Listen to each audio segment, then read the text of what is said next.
ന്യൂസിലേക്ക് സ്വാഗതം. പ്രധാന വാർത്തകൾ. സിദ്ധാർത്ഥന്റെ മരണത്തിന് ഇന്ന് ഒരാണ്ട്. നീതിക്കായുള്ള നിയമ പോരാട്ടത്തിൽ കുടുംബം. ഇരട്ട നികുതി ഒഴിവാക്കാനുള്ള കരാറിൽ ഒപ്പുവെച്ച് ഇന്ത്യയും ഖത്തറും. രാഹുൽ ഗാന്ധിയുടെ വിയോജിപ്പ് തള്ളി ജ്ഞാനേഷ് കുമാർ മുഖ്യ തെരഞ്ഞെടുപ്പ് കമ്മീഷണർ. റഷ്യ യുക്രൈൻ യുദ്ധം വഴിത്തിരിവിലേക്ക്. നിർണായക ചർച്ച സൗദിയിൽ തുടങ്ങി.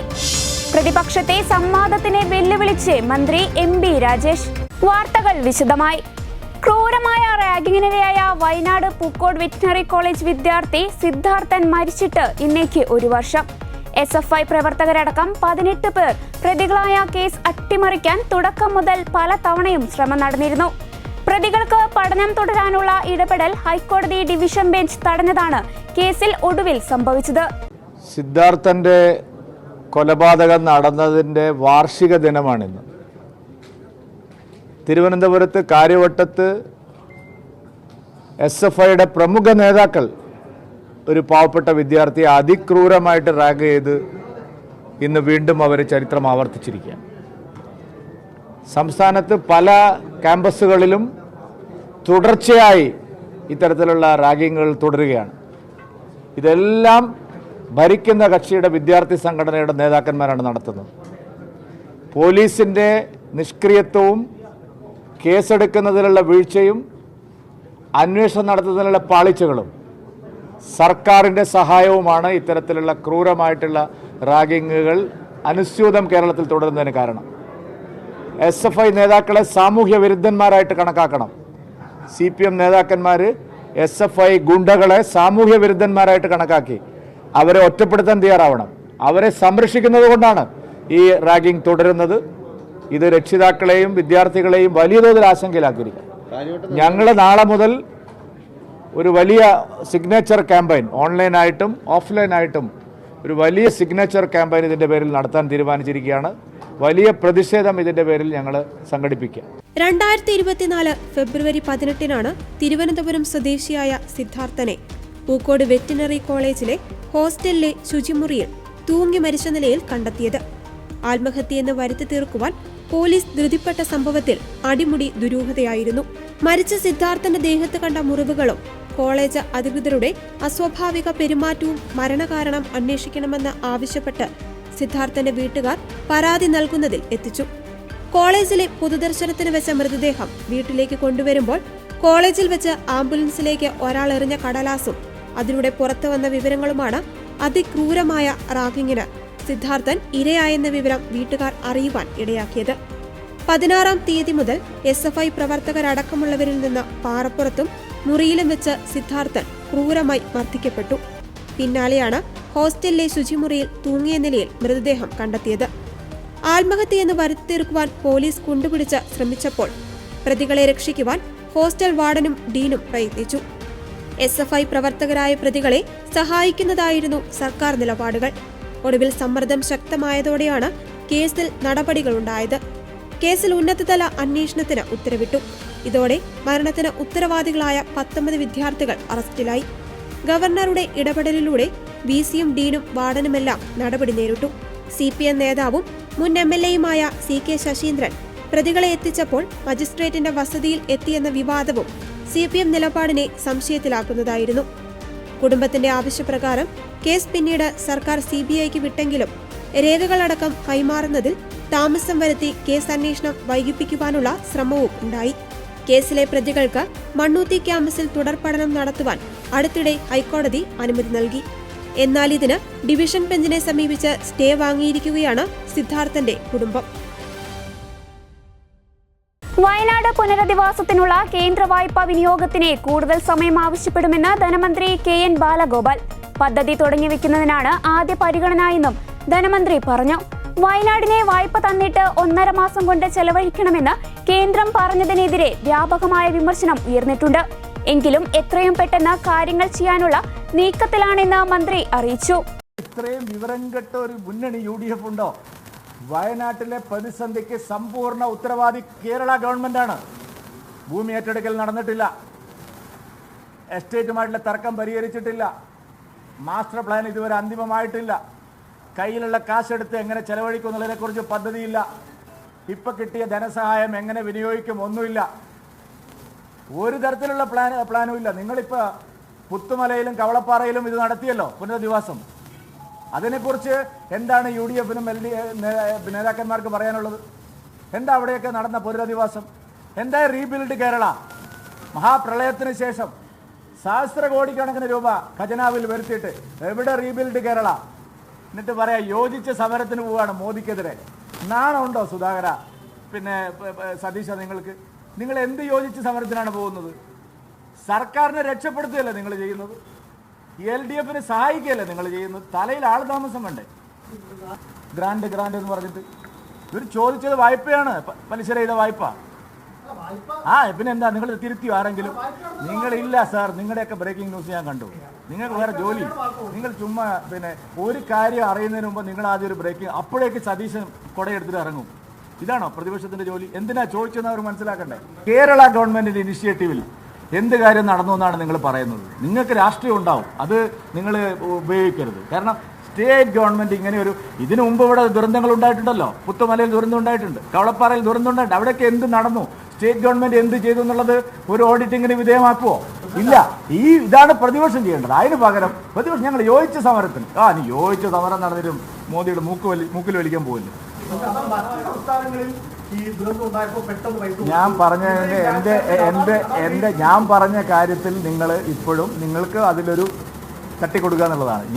ഞാൻ ഇന്ന് വാർത്താ സമ്മേളനം നടത്തിയത് ഏത് കാര്യമാണ്? ശശി തരൂരിൻ്റെ പ്രസ്താവനയും UDF-ന്റെ പ്രതിഷേധവും UDF പ്രതിപക്ഷം എന്നുള്ള നിലയിൽ എടുക്കുന്ന അവിവേകപൂർണ്ണമായിട്ടുള്ള നിലപാടുകളെക്കുറിച്ചാണ് ഇന്ന് നടത്തിയത്. നിങ്ങൾ ഭൂമിയിലുള്ള എല്ലാ കാര്യവും ഇന്ന് ചോദിക്കല്ലോ, നാളെ ചോദിക്കല്ലോ. ധനവിനിയോഗത്തിന്റെ വിഷയം കേന്ദ്രത്തിന് ശ്രദ്ധയിൽപ്പെടുത്തുകയും അതോടൊപ്പം തന്നെ കാര്യങ്ങൾ വേഗത്തിൽ മുന്നോട്ട് കൊണ്ടുപോകുമെന്നും ധനമന്ത്രി പറഞ്ഞു. അതേസമയം പുനരധിവാസവും ടൗൺഷിപ്പ് പദ്ധതിയും നടപ്പാക്കുന്നതും സ്പെഷ്യൽ ഓഫീസറുടെയും പദ്ധതി കരാറിന്റെയും പ്രവർത്തനങ്ങളിൽ മേൽനോട്ടം വഹിക്കുന്നതും ചീഫ് സെക്രട്ടറി അധ്യക്ഷനായ ഏകോപന സമിതിയാണ്. ധനം, ജലവിഭവം, ഊർജം എന്നീ വകുപ്പുകളിലെ അഡീഷണൽ ചീഫ് സെക്രട്ടറിമാരും തദ്ദേശം, റവന്യൂ വകുപ്പുകളിലെ പ്രിൻസിപ്പൽ സെക്രട്ടറിമാരും സമിതിയിൽ അംഗങ്ങളാണ്. ഇവർക്ക് പുറമെ ദുരന്ത നിവാരണ വകുപ്പ് commissioner, Wayanad township special officer, Wayanad ജില്ലാ കളക്ടർ, സംസ്ഥാന ദുരന്ത നിവാരണ authority member secretary, chief town planar എന്നിവരും അംഗങ്ങളായിരിക്കും. കിഫ്കോൺ എന്ന സ്ഥാപനത്തിന്റെ സീനിയർ പ്രൊജക്ട് അഡ്വൈസർ സമിതിയിൽ പ്രത്യേക ക്ഷണിതാവായിരിക്കും. വയനാട് മേപ്പാടി പഞ്ചായത്തിലെ ടൗൺഷിപ്പ് നിർമ്മാണത്തിലുള്ള പദ്ധതി നിർവഹണ യൂണിറ്റിന്റെ നേതൃത്വം സ്പെഷ്യൽ ഓഫീസർക്കായിരിക്കും. എത്രയും പെട്ടെന്ന് അതിന്റെ കാര്യങ്ങളെല്ലാം ചെയ്യുന്നതിന് വേണ്ടിയിട്ടുള്ള ഉന്നതതല യോഗമെല്ലാം ചേർന്നിട്ടുണ്ട്. ബഹുമാനപ്പെട്ട മുഖ്യമന്ത്രി തന്നെ മുൻകൈ എടുത്ത് അത്തരം കാര്യങ്ങളിൽ ഇടപെട്ടിട്ടുണ്ട്. അപ്പോൾ അതിന് കേന്ദ്ര ഗവൺമെന്റ് ശ്രദ്ധപ്പെടുത്താനും ഒരു വശത്ത് കൂടി അത് അല്പം സമയം നീട്ടിക്കിട്ടാനും, വായ്പയാണ് നമ്മൾ എടുത്തേക്കുന്നത്, അല്ലാതെ ഗ്രാന്റ് അല്ല. വായ്പയാണെങ്കിലും അത് ചെലവാക്കുന്നതിന് ചില നിയന്ത്രണങ്ങളുണ്ട്. ബാക്കി കാര്യങ്ങൾ സ്പീഡിൽ ചെയ്യാനുള്ള നടപടിക്രമം നടന്നുകൊണ്ടിരിക്കുകയാണ്. പാതിവില തട്ടിപ്പ് കേസിൽ റിട്ടയർഡ് ജസ്റ്റിസ് CN രാമചന്ദ്രൻ നായർക്കെതിരെ കേസെടുത്തതിൽ ആശങ്ക പ്രകടിപ്പിച്ച് ഹൈക്കോടതി. ഭരണഘടനാ പദവിയിലിരുന്ന ആൾക്കെതിരെ കേസെടുക്കുന്നതിന് മുൻപ് വസ്തുതകൾ പരിശോധിച്ചിരുന്നോ എന്ന് കോടതി ആരാഞ്ഞു. ജസ്റ്റിസ് രാമചന്ദ്രൻ നായരെ പ്രതി ചേർത്തത് പോലീസ് നടത്തിയ അധികാര ദുർവിനിയോഗമാണെന്നും ജുഡീഷ്യറിയിലുള്ള വിശ്വാസം തകർക്കാനുള്ള ഗൂഢലക്ഷ്യത്തോടെ എടുത്ത കേസാണെന്നും ചൂണ്ടിക്കാട്ടി ഒരു കൂട്ടം അഭിഭാഷകരാണ് ഹൈക്കോടതിയെ സമീപിച്ചത്. ഹർജി തൽക്കാലം ഫയലിൽ സ്വീകരിക്കുന്നില്ലെന്നും വിഷയത്തിൽ സർക്കാർ നിലപാട് അറിയിക്കാനും ജസ്റ്റിസുമാരായ A. മുഹമ്മദ് മുഷ്താഖ്, P. കൃഷ്ണകുമാർ എന്നിവരുടെ ബെഞ്ച് നിർദ്ദേശിച്ചു. എന്നാൽ വിഷയത്തിൽ കോടതിയെ സമീപിക്കാൻ ഹർജിക്കാർക്കുള്ള അവകാശത്തെ സർക്കാർ ചോദ്യം ചെയ്തു. എല്ലാ കേസുകളും മനസ്സിരുത്തി തന്നെയാണ് രജിസ്റ്റർ ചെയ്യുന്നത്. ഈ കേസിൽ പോലീസിന്റെ നിലപാട് അറിഞ്ഞതിനു ശേഷം വിശദീകരണം നൽകാമെന്നും സർക്കാർ അറിയിച്ചു. പാതിവില തട്ടിപ്പുമായി ബന്ധപ്പെട്ട് പെരിന്തൽമണ്ണയിൽ രജിസ്റ്റർ ചെയ്ത കേസിലാണ് ജസ്റ്റിസ് രാമചന്ദ്രൻ നായരെ 3ാം പ്രതിയാക്കി കേസെടുത്തത്. KN അനന്തകുമാർ 1ാം പ്രതിയും അനന്തകൃഷ്ണൻ 2ാം പ്രതിയുമാണ്. തട്ടിപ്പിന് മുഖ്യ പങ്കുവഹിച്ചു എന്ന് കരുതുന്ന നാഷണൽ NGO കോൺഫെഡറേഷൻ രക്ഷാധികാരി എന്ന നിലയിലാണ് രാമചന്ദ്രൻ നായരെ 3ാം പ്രതിയാക്കിയിരിക്കുന്നത്. പരാതിക്കാരൻ പോലും ജസ്റ്റിസ് രാമചന്ദ്രൻ നായരെ പ്രതിയാക്കണമെന്ന് പറഞ്ഞിട്ടില്ല. എന്നാൽ FIR രജിസ്റ്റർ ചെയ്യുന്നതിന് മുൻപ് പ്രാഥമിക അന്വേഷണം പോലും പോലീസ് നടത്തിയിട്ടില്ല. അതിനാൽ ജസ്റ്റിസ് രാമചന്ദ്രൻ നായർക്കെതിരെയുള്ള കേസ് റദ്ദാക്കണമെന്നായിരുന്നു ഹർജിയിലെ ആവശ്യം. പ്രതിപക്ഷം വികസന മുടക്കികളെന്ന് എക്സൈസ് മന്ത്രി MB രാജേഷ്. അപവാദം പ്രചരിപ്പിച്ചാൽ നാടിനെ ഗുണമുള്ള കാര്യത്തിൽ നിന്ന് പിന്തിരിയില്ലെന്നും അദ്ദേഹം പറഞ്ഞു. മദ്യകമ്പനി അനുമതിയിൽ പ്രതിപക്ഷത്തെ മന്ത്രി സംവാദത്തിനെ വെല്ലുവിളിച്ചു. എലപ്പുള്ളിയിൽ CPM-ന്റെ രാഷ്ട്രീയ വിശദീകരണ പൊതുയോഗത്തിൽ സംസാരിക്കുകയായിരുന്നു അദ്ദേഹം. ബ്രൂവറി ഡിസ്റ്റിലറി വിവാദങ്ങൾക്ക് ശേഷം ആദ്യമായിട്ടാണ് എക്സൈസ് മന്ത്രി എലപ്പുള്ളിയിൽ എത്തുന്നത്. മഴവെള്ള സംഭരണിയും കിൻഫ്രയ്ക്കുള്ള വ്യാവസായിക ആവശ്യത്തിനുള്ള വെള്ളവും 2 സ്രോതസ്സുകളാണ് വെള്ളത്തിനുള്ളത്. പ്രധാനപ്പെട്ട കാര്യം എന്താ? ഭൂഗർഭജലം എടുക്കാൻ പറ്റില്ല എന്നുള്ളതാണ്. അത് സർക്കാർ ഉറപ്പുവരുത്തിയിട്ടുണ്ട്. എത്ര മഴവെള്ള സംഭരണി, എത്ര വാട്ടർ അതോറിറ്റി എന്നൊക്കെ അവർ പിന്നീട് തീരുമാനിക്കേണ്ട കാര്യങ്ങളാണ്.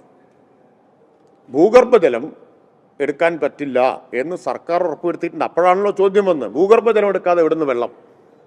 ഈ രണ്ട് കാര്യങ്ങൾ പറഞ്ഞു. അപ്പോഴാണ് പരിഹാസം വന്നത്, മഴനിഴൽ പ്രദേശത്ത് മഴവെള്ള സംഭരണിയോ? അതിനുള്ള മറുപടിയാണ് ഞാൻ പറഞ്ഞത്. ഇതിനോട് ചേർന്ന് ഇതേ പഞ്ചായത്തിൽ എലപ്പുള്ളിയിലും പുതുശ്ശേരിയിലും വടകരപ്പതിയിലുമായിട്ട് കിടക്കുന്ന അഹല്യയിൽ 15 മഴവെള്ള സംഭരണികളുണ്ട്. മുൻ പ്രതിപക്ഷ നേതാവ് പറഞ്ഞു, ഞാനവിടെ പോയിട്ടുണ്ട്, ഞാനിതൊന്നും കണ്ടിട്ടില്ല എന്ന് പറഞ്ഞു. അദ്ദേഹത്തിന് കാണാനുള്ളൊരു അവസരം സൃഷ്ടിച്ചു കൊടുത്തതാണ്.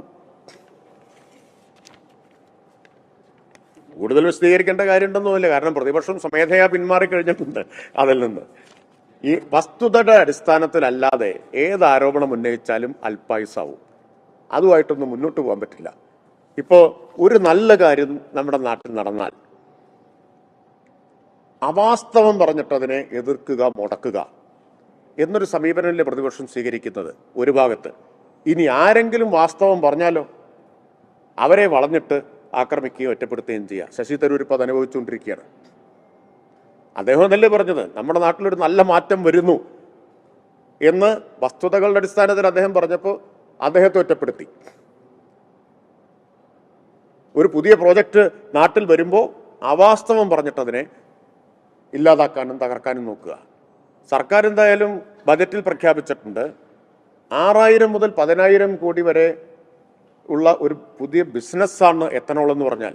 ബജറ്റിൽ അത് പറഞ്ഞിട്ടുണ്ട്. 6000 കോടി രൂപ പ്രതിവർഷം, 6000 മുതൽ 10000 കോടി രൂപ വരെയുള്ളൊരു പുതിയ വിപണിയാണ് എത്തനോളിൻ്റേത്. ആ സാധ്യത കേരളം ഉപയോഗപ്പെടുത്തണ്ടേ? അത് ഉപയോഗപ്പെടുത്തും. അതിനിങ്ങനെ അവാസ്തവം പറഞ്ഞിട്ട് അതിനെ എതിരെ അപവാദ പ്രചരണം നടത്തിയത് കൊണ്ടൊന്നും ശരിയായ നടപടികളിൽ നിന്നും സർക്കാർ പിന്മാറില്ല. നിക്ഷേപം കേരളത്തിൽ വരണം, തൊഴിലവസരങ്ങൾ ഉണ്ടാവണം, വരുമാനം വർദ്ധിപ്പിക്കണം. ഇപ്പോൾ 21-ാം തീയതി മുതൽ നിക്ഷേപക സംഗമം എറണാകുളത്ത് ആരംഭിക്കുകയാണ്, ഇൻവെസ്റ്റർ മീറ്റ് ആരംഭിക്കുകയാണ്. പുതിയ ധാരാളം നിക്ഷേപ സാധ്യതകൾ അതിലൂടെ തുറക്കും. നാടിൻ്റെ പുരോഗതിയും വികസനവുമാണ് ലക്ഷ്യം വയ്ക്കുന്നത്. പാലക്കാടിനെ സംബന്ധിച്ചത് വലിയ മാറ്റം ഉണ്ടാക്കാൻ സഹായിക്കുന്ന ഒരു പദ്ധതിയാണ്. വ്യവസായ ഇടനാഴി പാലക്കാട്ടൂടെ വരികയാണ്. അവിടേക്ക് വെള്ളം കൊടുക്കേണ്ടി വരില്ലേ? ഇപ്പോൾ ഈ വസ്തുതകൾ ജനങ്ങൾക്ക് മനസ്സിലാവുമ്പോൾ പിന്നെ സ്ഥാപിത താല്പര്യക്കാരല്ലാതാരും സമരത്തിൻ്റെ കൂടെ ഉണ്ടാവില്ല. സമരം കൊണ്ട് അതൊരു ഉപജീവനമാർഗമായിട്ട് കണക്കാക്കുന്ന ആൾക്കാരുണ്ടാവും. അവർക്ക് സമരം തുടരല്ലാതെ മാർഗം ഉണ്ടാവില്ല. പക്ഷെ ജനത്തിൻ്റെ പിന്തുണ കിട്ടില്ല. ഓരോ വാദവും പൊളിഞ്ഞില്ലേ? ഇപ്പോൾ എന്തായിരുന്നു ആദ്യത്തെ ആരോപണം എന്ന് ഞാൻ വെറുതെ ഒന്ന് ഓർമ്മിപ്പിക്കുക. പ്രതിപക്ഷം എല്ലാത്തൊന്നും പിന്മാറിയിട്ടുണ്ടേ, ഒന്നും ഇപ്പോൾ പറയുന്നില്ല.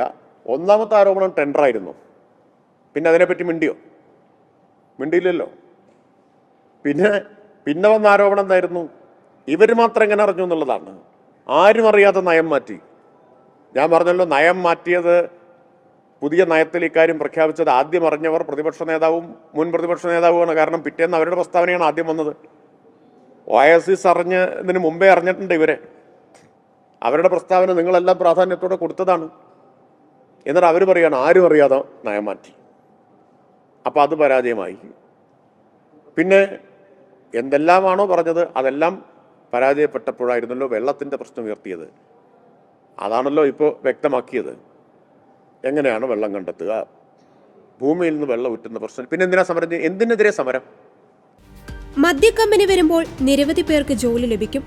എലപ്പുള്ളിയിൽ മദ്യനിർമ്മാണ കമ്പനി മഴവെള്ള സംഭരണി നിർമ്മിക്കുമെന്ന് പറഞ്ഞതിനെ പരിഹസിച്ചവർ അഹല്യ സന്ദർശിക്കുവാൻ പ്രതിപക്ഷ നേതാവിനെയും മുൻ പ്രതിപക്ഷ നേതാവിനെയും ക്ഷണിച്ചെങ്കിലും അവർ വരാത്തതിൽ നിരാശയുണ്ട്. മദ്യക്കമ്പനി ഭൂഗർഭജലം ഉപയോഗിക്കില്ലെന്ന് സർക്കാർ ഉറപ്പുവരുത്തിയിട്ടുണ്ട്. താൻ ഒയാസിസ് കമ്പനിയുടെ വക്താവല്ലെന്നും സർക്കാരിനെതിരെ ആരോപണം വന്നതുകൊണ്ടാണ് മറുപടി പറയുന്നതെന്നും മന്ത്രി വിശദീകരിച്ചു. കേരളത്തിലെ തദ്ദേശ സ്ഥാപനങ്ങൾ രാജ്യത്തിന് മാതൃകയെന്ന് മന്ത്രി കൂട്ടിച്ചേർത്തു. തദ്ദേശ സ്വയംഭരണ വകുപ്പ് ലൈഫ് ഭവന പദ്ധതി, ഡിജിറ്റൽ സാക്ഷരത, നഗരനയത്തിലെ ഇടപെടലുകൾ എന്നിവ വഴി രാജ്യത്തിന് തന്നെ മാതൃകയായ പ്രവർത്തനങ്ങൾക്ക് നേതൃത്വം നൽകുകയാണെന്നും മന്ത്രി അറിയിച്ചു. അതിദരിദ്രർ ഇല്ലാത്ത കേരളം ലക്ഷ്യമിട്ട സർക്കാരിന് സംസ്ഥാനത്തെ 46,197 കുടുംബങ്ങളുടെ ഭക്ഷണം, ആരോഗ്യം, വരുമാനം എന്നിവ കണ്ടെത്തി ദാരിദ്ര്യത്തിൽ നിന്ന് മോചിപ്പിക്കുവാൻ സാധിച്ചു. 1160 കോടി രൂപ ഇക്കുറി വകയിരുത്തിയ ലൈഫ് പദ്ധതിയിൽ നിലവിൽ 4,29,425 വീടുകൾ പൂർത്തിയാക്കി 6.5 ലക്ഷം വീടുകൾ എന്ന ലക്ഷ്യത്തിലേക്ക് സർക്കാർ നീങ്ങുകയാണ്. വ്യവസായങ്ങൾ ആരംഭിക്കുന്നതിന് മാത്രമല്ല, വീടുകൾ നിർമ്മിക്കുന്നതിനുള്ള പെർമിറ്റ് ലഭിക്കുന്നതിനും ഇപ്പോൾ 1 മിനിറ്റിൽ അനുമതി ലഭിക്കുമെന്നും മന്ത്രി പറഞ്ഞു. തദ്ദേശ ഭരണ സ്ഥാപനങ്ങളുടെ അനുമതികൾ മുഴുവൻ ഓൺലൈനിൽ ലഭ്യമാക്കുക മാത്രമല്ല, ജനങ്ങൾക്ക് അതിനെപ്പറ്റി അവബോധം ഉണ്ടാക്കുന്നതിനു വേണ്ടി ഡിജിറ്റൽ സാക്ഷരതാ പ്രവർത്തനങ്ങൾ ആരംഭിച്ചു കഴിഞ്ഞെന്നും ഇന്ത്യയിലെ ആദ്യത്തെ സമ്പൂർണ്ണ ഡിജിറ്റൽ സാക്ഷരതാ സംസ്ഥാനമായി കേരളം മാറുമെന്നും മന്ത്രി കൂട്ടിച്ചേർത്തു. ജ്ഞാനേഷ് കുമാറിനെ മുഖ്യ തെരഞ്ഞെടുപ്പ് കമ്മീഷണറായി നിയമിച്ചു. സെലക്ഷൻ കമ്മിറ്റി യോഗത്തിൽ പ്രതിപക്ഷ നേതാവ് രാഹുൽ ഗാന്ധിയുടെ വിയോജിപ്പ് തള്ളിയാണ് നിയമനം. 1988 ബാച്ച് കേരള കേഡർ IAS ഉദ്യോഗസ്ഥനായ ജ്ഞാനേഷ് കുമാർ ആഗ്ര സ്വദേശിയാണ്. നിലവിലെ മുഖ്യ തെരഞ്ഞെടുപ്പ് ഓഫീസർ രാജീവ് കുമാർ സ്ഥാനമൊഴിയുന്ന സാഹചര്യത്തിലാണ് നിയമനം. വിവേക് ജോഷിയാണ് പുതിയ തെരഞ്ഞെടുപ്പ് കമ്മീഷണർ. ഈ വർഷം ബീഹാറിൽ നടക്കാനിരിക്കുന്ന നിയമസഭാ തെരഞ്ഞെടുപ്പും അടുത്ത വർഷം ബംഗാൾ, അസം, തമിഴ്നാട്, കേരളം എന്നിവിടങ്ങളിൽ നടക്കുന്ന തെരഞ്ഞെടുപ്പും ജ്ഞാനേഷ് കുമാർ ആയിരിക്കും നിയന്ത്രിക്കുക. മുഖ്യ തെരഞ്ഞെടുപ്പ് ഓഫീസറെ തിരഞ്ഞെടുക്കേണ്ട സെലക്ഷൻ കമ്മിറ്റിയിൽ നിന്ന് സുപ്രീം കോടതി ചീഫ് ജസ്റ്റിസിനെ കേന്ദ്രം ഒഴിവാക്കിയത് നേരത്തെ വലിയ വിവാദങ്ങൾക്ക് വഴിവെച്ചിരുന്നു. പ്രധാനമന്ത്രി നരേന്ദ്രമോദിയുടെ നേതൃത്വത്തിൽ പ്രതിപക്ഷ നേതാവ് രാഹുൽ ഗാന്ധി അടക്കം യോഗം ചേർന്നിരുന്നു. വിഷയം സുപ്രീം കോടതിയുടെ പരിഗണനയിലുള്ളതിനാൽ യോഗം നടത്തരുതെന്ന് ചൂണ്ടിക്കാട്ടി അദ്ദേഹം വിയോജനക്കുറിപ്പ് സമർപ്പിക്കുകയായിരുന്നു. ജമ്മു കാശ്മീരിൽ ആർട്ടിക്കിൾ 370 റദ്ദാക്കുകയും 2 കേന്ദ്രഭരണ പ്രദേശങ്ങളാക്കി വിഭജിക്കുകയും ചെയ്ത ബിൽ തയ്യാറാക്കിയതിന് ജ്ഞാനേഷ് കുമാർ സുപ്രധാന പങ്കുവഹിച്ചിട്ടുണ്ട്. അന്ന് അദ്ദേഹം ആഭ്യന്തര മന്ത്രാലയത്തിൽ ജോയിന്റ് സെക്രട്ടറി ആയിരുന്നു. അതിനുശേഷം ആഭ്യന്തര മന്ത്രാലയത്തിൽ അഡീഷണൽ സെക്രട്ടറി ആയിരിക്കെ ഉത്തർപ്രദേശിലെ അയോധ്യ ക്ഷേത്രവുമായി ബന്ധപ്പെട്ട സുപ്രീം കോടതി രേഖകളും കൈകാര്യം ചെയ്തിട്ടുണ്ട്. പ്രധാനമന്ത്രി നരേന്ദ്രമോദിയും ഖത്തർ അമീർ ഷെയ്ഖ് ഹമീം ബിൻ ഹമദ് അൽ താനിയും തമ്മിലുള്ള കൂടിക്കാഴ്ചയിൽ ഇന്ത്യയും ഖത്തറും തമ്മിൽ തന്ത്രപ്രധാന ബന്ധമായി ഉയർത്താനുള്ള കരാറുകളിൽ ഒപ്പുവെച്ചു. ഇരട്ട നികുതി ഒഴിവാക്കാനുള്ള കരാറിലും ഇരു രാജ്യങ്ങളും ഒപ്പുവെച്ചതായാണ് വിവരം. 2 ദിവസത്തെ സന്ദർശനത്തിനാണ് അമീർ ഇന്ത്യയിലെത്തിയത്. ഇന്നുച്ചയ്ക്ക് 12-ന് ഹൈദരാബാദ് ഹൌസിലായിരുന്നു ഖത്തർ അമീറിന്റെ മോദിയുമായുള്ള കൂടിക്കാഴ്ച. പ്രോട്ടോകോൾ മാറ്റിവെച്ച് വിമാനത്താവളത്തിൽ നേരിട്ടെത്തി നരേന്ദ്രമോദി ഇന്നലെ ഖത്തർ അമീറിനെ സ്വീകരിച്ചിരുന്നു. ഹസ്തദാനം നൽകിയ ശേഷം ആലിംഗനം ചെയ്താണ് മോദി അമീറിനെ സ്വാഗതം ചെയ്തത്. തുടർന്ന് രാഷ്ട്രപതി ഭവനിൽ ഔപചാരികമായി സ്വീകരണം ഒരുക്കുകയും ചെയ്തു. വിദേശകാര്യമന്ത്രി S ജയശങ്കർ ഷെയ്ഖ് ഹമീമുമായി ചർച്ച നടത്തിയിരുന്നു. പ്രധാനമന്ത്രി നരേന്ദ്രമോദിയുടെ ക്ഷണപ്രകാരമാണ് അമീർ ഇന്ത്യയിലെത്തിയത്. ഖത്തർ അമീർ Sheikh Tamim bin Hamad Al താനിയുടെ ഇന്ത്യൻ സന്ദർശനത്തിൽ ഖത്തർ പ്രധാനമന്ത്രിയും വിദേശകാര്യമന്ത്രിയുമായ Sheikh Mohammed bin Abdul Rahman bin Jassim Al താനിയുമുണ്ട്. ഇത് 2ാം തവണയാണ് ഖത്തർ അമീർ ഇന്ത്യയിലെത്തുന്നത്. 2015 മാർച്ചിലായിരുന്നു മുൻ സന്ദർശനം. മന്ത്രിമാർ, മുതിർന്ന ഉദ്യോഗസ്ഥർ, ഖത്തറിലെ വ്യാപാര വാണിജ്യ രംഗത്തെ പ്രമുഖർ ഉൾക്കൊള്ളുന്ന ഉന്നതതല സംഘം തുടങ്ങിയവർ അമീറിനെ അനുഗമിക്കുന്നുമുണ്ട്. ഇരു രാജ്യങ്ങളും തമ്മിലുള്ള നയതന്ത്ര ബന്ധത്തെക്കുറിച്ചും അവ ശക്തിപ്പെടുത്തുന്നതിനെക്കുറിച്ചും പ്രധാനമന്ത്രിയും അമീറും ചർച്ച നടത്തി. ഖത്തറിലെ ഏറ്റവും വലിയ പ്രവാസി സമൂഹമായ ഇന്ത്യൻ സമൂഹം ഖത്തറിന്റെ വളർച്ചയിലും വികസനത്തിലും വലിയ സംഭാവനകളാണ് അർപ്പിക്കുന്നത്. പ്രവാസി സമൂഹവും ഏറെ അഭിമാനത്തോടെയാണ് രാഷ്ട്ര നേതാവിന്റെ ഇന്ത്യ സന്ദർശനത്തെ വിലയിരുത്തുന്നത്. നിർമ്മാതാക്കളുടെ സംഘടനയിലെ തർക്കത്തിൽ അടിയന്തര ജനറൽ ബോഡി വിളിച്ചു ചേർക്കണമെന്ന് നിർമ്മാതാവ് സാന്ദ്ര തോമസ്. ലിസ്റ്റിൻ സ്റ്റീഫന്റെ വാർത്താ സമ്മേളനം കൂടുതൽ ആശയക്കുഴപ്പം ഉണ്ടാക്കിയെന്നും ജയൻ ചേർത്തലയുടെ പ്രസ്താവനയിൽ വ്യക്തത വേണമെന്നും സാന്ദ്ര തോമസ് പറഞ്ഞു.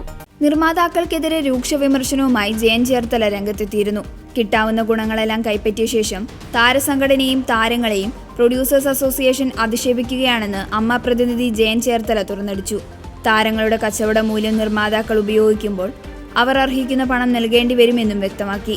അതിനിടെ ആന്റണി പെരുമ്പാവൂരിനെ തള്ളി ജി സുരേഷ് കുമാറിന് പിന്തുണയുമായി പ്രൊഡ്യൂസേഴ്സ് അസോസിയേഷൻ രംഗത്തെത്തിയിരുന്നു. നാഥനില്ല കളരിയല്ലെന്നും അമ്മയ്ക്ക് ചോദിക്കാനും പറയാനും ആളുണ്ടെന്നും വ്യക്തമാക്കിയാണ് ജയൻ ചേർത്തല പ്രൊഡ്യൂസേഴ്സ് അസോസിയേഷനെതിരെ തുറന്നടിച്ചത്.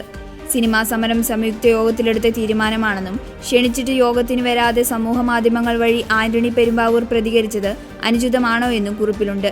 സംഘടനയ്ക്കും വ്യക്തികൾക്കുമെതിരായ നീക്കത്തെ ചെറുക്കുമെന്നും പ്രൊഡ്യൂസേഴ്സ് അസോസിയേഷൻ വ്യക്തമാക്കി. സിനിമയിലെ തർക്കങ്ങളിൽ മൗനം പാലിക്കുകയാണ് സർക്കാർ. പുതിയ സർക്കാരിന്റെ സത്യപ്രതിജ്ഞാ ചടങ്ങ് ശക്തി പ്രകടനമാക്കാനൊരുങ്ങി BJP. NDA ഭരിക്കുന്ന 20 സംസ്ഥാനങ്ങളിലെ മുഖ്യമന്ത്രിമാരും ഉപമുഖ്യമന്ത്രിമാരും പങ്കെടുക്കും. 50 സിനിമാ താരങ്ങളടക്കം സെലിബ്രിറ്റികൾക്കും ക്ഷണമുണ്ട്. ചടങ്ങിന് ശേഷം മ്യൂസിക് ഷോയും ഉണ്ടാകും. ജനുവരി 20 വൈകിട്ട് 4:30 രാംലീല മൈതാനത്താണ് സത്യപ്രതിജ്ഞാ ചടങ്ങ് നടക്കുന്നത്. ന്യൂഡൽഹി രാംലീല മൈതാനത്ത് സത്യപ്രതിജ്ഞാ ചടങ്ങിന്റെ ഒരുക്കങ്ങൾ നടക്കുകയാണ്. 20 വൈകിട്ട് സത്യപ്രതിജ്ഞ നടക്കുമെന്നാണ് സൂചനകൾ. എന്നാൽ മുഖ്യമന്ത്രിയുടെ പേര് ഇപ്പോഴും BJPക്ക് വ്യക്തമല്ല. പാർട്ടി നിയമസഭാ കക്ഷി യോഗം ഇന്നലെ ചേരാനായിരുന്നു ഏറ്റവും ഒടുവിൽ തീരുമാനിച്ചിരുന്നത്. ന്യൂഡൽഹി റെയിൽവേ സ്റ്റേഷൻ ദുരന്തത്തിന്റെ പശ്ചാത്തലത്തിലാണ് നിയമസഭാ കക്ഷി യോഗം മാറ്റിയത്. അതേസമയം മുഖ്യമന്ത്രി പ്രഖ്യാപനം വൈകുന്നതിൽ വിമർശനവുമായി AAP രംഗത്തെത്തിയിട്ടുണ്ട്. BJP MLA-മാരെ മോദിക്ക് വിശ്വാസമില്ലെന്ന് മുഖ്യമന്ത്രി അതിശി കുറ്റപ്പെടുത്തി.